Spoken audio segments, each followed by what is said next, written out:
एवढंच ना? हो, म्हणजे ऍड फिल्मच आहे पण ड्युरेशन थोडंसं जास्त आहे. No worries, I would love to do it. Great great awesome. फक्त ना थोडासा प्रॉब्लेम आहे. म्हणजे ना त्यामध्ये थोडेसे ना असे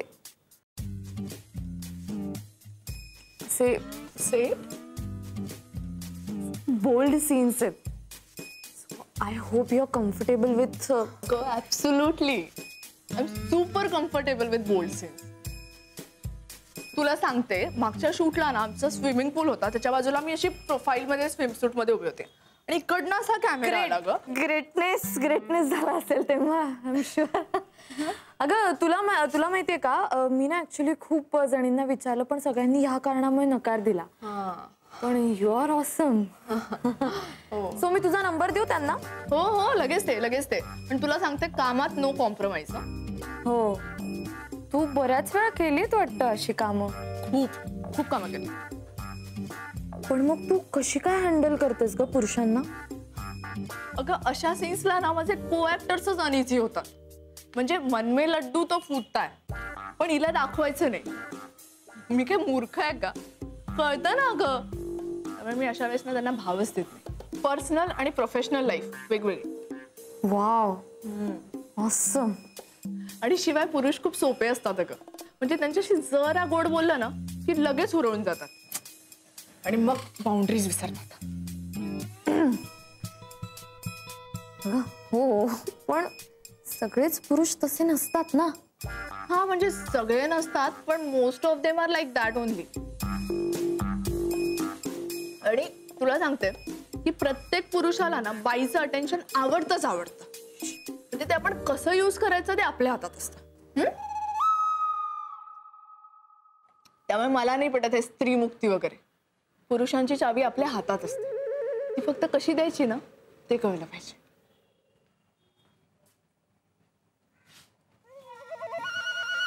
म्हणजे तू कुठल्याही पुरुषाला पटवू शकतेस? त्यात काय अवघड आहे? अगं अवघड नसतं, पण असं कसं, म्हणजे कोणालाही असं.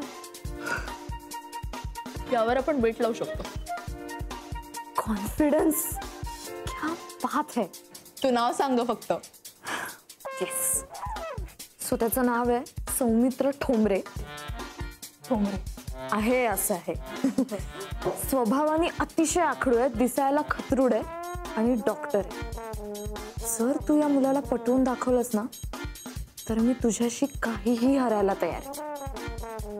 आखडू आहे? येस. कूल.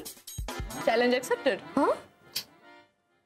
हा, ग्रेट, ऑसम, थँक्स.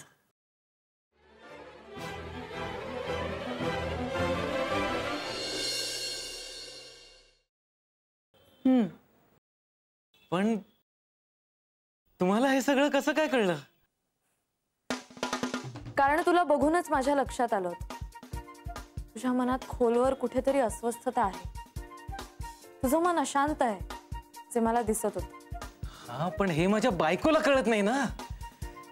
हे बघ, हे यात आहे ना खरोखर माझी काहीही चूक नाहीये. बरोबर आहे. आणि म्हणूनच तू एक अतिशय सेन्सिटिव्ह माणूस आहेस.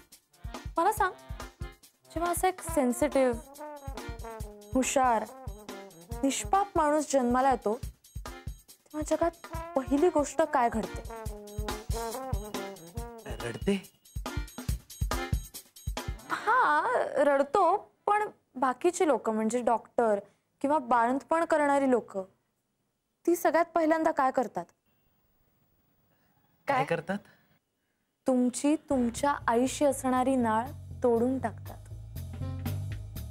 यावरून आपण काय अर्थ घ्यायचा? काय? हेच की गड्या, तू आता मुक्त झालायस. या जगामध्ये मुक्त वावरण्यासाठी तुझा जन्म झालाय. मला सांग, जर आपण आईशी असणारी ही नाळ तोडली नाही तर आपल्याला आयुष्यभर आईबरोबरच फिरत बसावं लागेल. पण आपण तसं करतो का? नाही. पण आपण मुक्त होतो. म्हणजे म्हणजे नेमकं काय करायचं?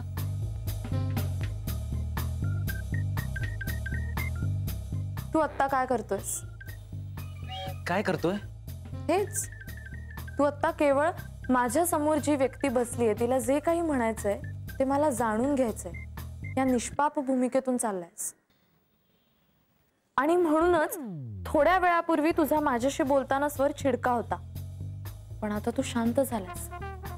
म्हणजेच तू काही क्षणांसाठी स्वतःला बंधनमुक्त केलेस. आणि म्हणूनच तुझं मगाशी अस्वस्थ असणारं मन आता शांत झालंय, जे मला कळतंय. तुलाही कळतंय ते? हा, मलाही कळतंय. खरंच मला कळतंय. म्हणजे मला ना एकदम एकदम भारी वाटतंय. म्हणजे पण हे पुन्हा कधी मला परत असं वाटेल? हेच. तुझे हे निष्पापपणे प्रश्न विचारणं मला फार आवडतंय. अशीच मनशांती आयुष्यभर मिळावी म्हणून स्वतःला बंधनमुक्त कर. मोकळा हो. आता बघ, तुझे हे जे कपडे आहेत, हे जे घट्ट कपडे तू घातलेस, यामुळे तुझ्या मनातले विचार आणि त्यांचा गुंता सुद्धा घट्टच होणार आहे मित्रा. ते बदल. तुम्ही कुठे होतात इतके दिवस ताई? अरे हे बघा, तुम्ही मला तुमचा शिष्य बनवून घ्या. म्हणजे हे जे काही तुम्ही बोलताय ना, ही मनशांती मला आयुष्यभरासाठी हवी आहे. तुम्ही प्लीज प्लीज मला तुमचा शिष्य बनवून घ्या ना. अरे हात वगैरे जोडू नकोस. मी जनरल मला माहिती होतं म्हणून सांगितलं. ऐका ना, ऐका. हे बघा, तुम्ही प्लीज मला तुमचा शिष्य बनवून घ्या. हा, हे बघा, नाहीतर मी तुमचे पायच सोडणार नाही. नाही नाही नाही नाही. प्लीज तू उठ.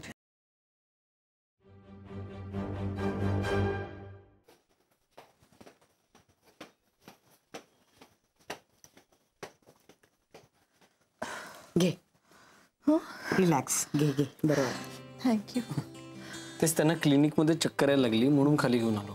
बरं झालं. कसं वाटतं आता? बरं वाटतंय. घे. तुम्ही त्या गोळ्या ज्या दिल्यात ना त्या एकदा घ्या, म्हणजे तुम्हाला हळूहळू बरं वाटायला लागेल. आणि जर आता तुम्हाला परत चक्कर आल्यासारखं वाटलं तर इथे तुम्ही आराम करू शकता थोडा वेळ, नाही का? अगदी बाय ऑल मीन्स. हे तुमचं घर आहे? याचंच घर आहे असं समज.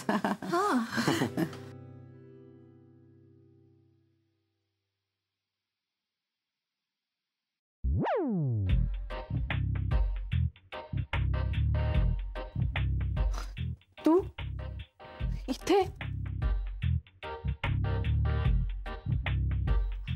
अगं, हे माझंच घर आहे. तू इथे काय करतेस? एक मिनिट. तुम्ही दोघी एकमेकांना ओळखता?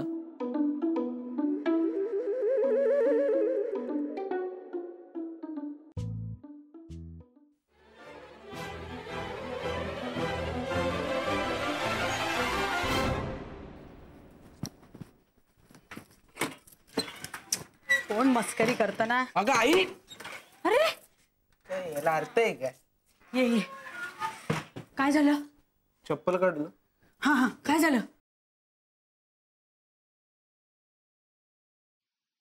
हा, काय? मला जरा पाणी दे. हा, असं रट्टा देईन ना. काय झालं ते सांगा ती. हेच तुम्ही मलाच ओरडा. त्या मोठ्याकडे कोणाचं लक्षच नाहीये.